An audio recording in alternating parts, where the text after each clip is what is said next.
Salut à tous, bienvenue chez Karina. Aujourd'hui, je vous propose un layer cake de type Raffaello, très facile à réaliser. Composé d'un chiffon cake, fourré et recouvert de la ganache coco, sans oublier son croustillant coco. La veille, je prépare ma ganache coco. Dans la casserole, je mets la crème liquide avec la vanille liquide. Je porte à ébullition. Au premier frémissement, je la verse en plusieurs fois sur le chocolat blanc. Je mélange bien jusqu'à ce que le chocolat soit tout fondu. Ne vous inquiétez pas, la liste des ingrédients et les mesures exactes se trouvent dans la barre de description. Si la vidéo te plaît, je compte sur toi pour me mettre de grands pouces bleus. Ça me booste à créer davantage de contenu. Vous pouvez très bien effectuer cette opération au bain-marie. Une fois le chocolat tout fondu, j'ajoute la crème de coco. Bien mélanger entre chaque ajout.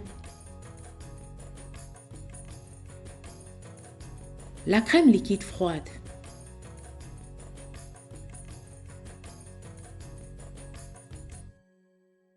Enfin, la noix de coco râpée. Je mélange bien jusqu'à obtenir un appareil homogène.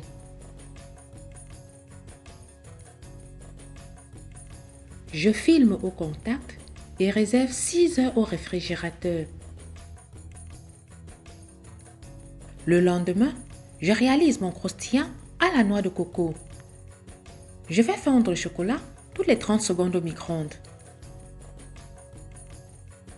Au chocolat fondu, j'ajoute les crêpes dentelles, coco grillé et les éclats de pralin. Je mélange bien jusqu'à obtenir un appareil homogène. Vous trouverez dans la barre de description le lien de la vidéo comment réaliser le chiffon cake. Je sors ma ganache du réfrigérateur. Je la divise en deux et réserve l'autre moitié pour la couverture.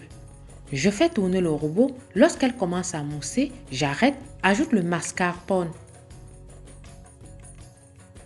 Je remets le robot à tourner jusqu'à obtenir une ganache bien montée.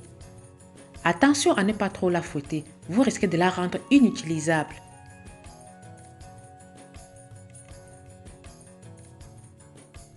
Je passe au montage du gâteau. J'aurai besoin de 5 disques de chiffon cake. Également du croustillant coco, ganache coco, du lait pour imbiber. Je pose ma première génoise dans le moule. L'imbibe de lait. Sur la génoise, je poche la ganache coco. Et sur la ganache coco, le croustillant coco. Je répète les mêmes opérations avec la deuxième, troisième et quatrième génoise. Enfin, la cinquième génoise, je l'imbibe des deux côtés. Je filme le moule et réserve 1 heure au réfrigérateur. Plus tard, je sors ma ganache du réfrigérateur.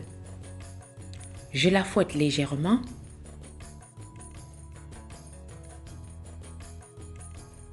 J'ajoute le mascarpone.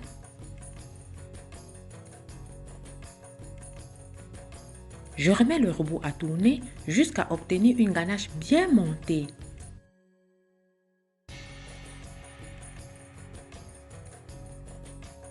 Je sors mon gâteau du réfrigérateur, le démoule délicatement.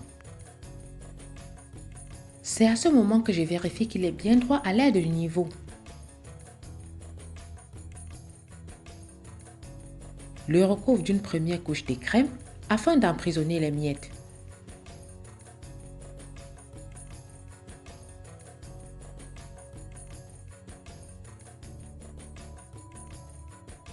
Je réserve 15 minutes au réfrigérateur. 15 minutes plus tard, je recouvre le gâteau d'une seconde couche de crème.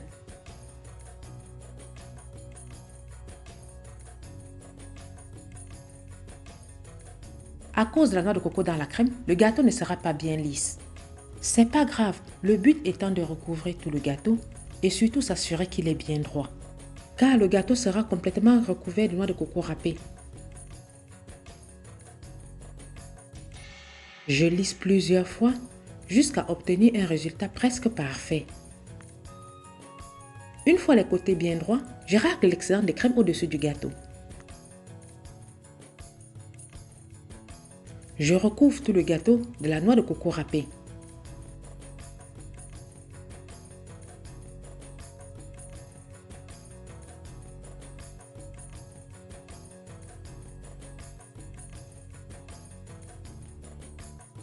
Une fois que tout le gâteau est recouvert de noix de coco, je passe à la décoration.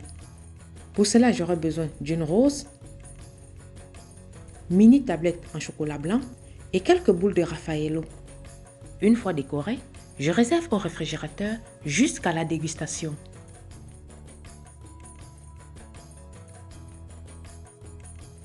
Voilà, la réalisation de mon gâteau Raffaello est maintenant terminée. Si la recette te plaît, refais-la et dis-moi ce que tu en penses en commentaire. Je te dis à plus pour de nouvelles vidéos.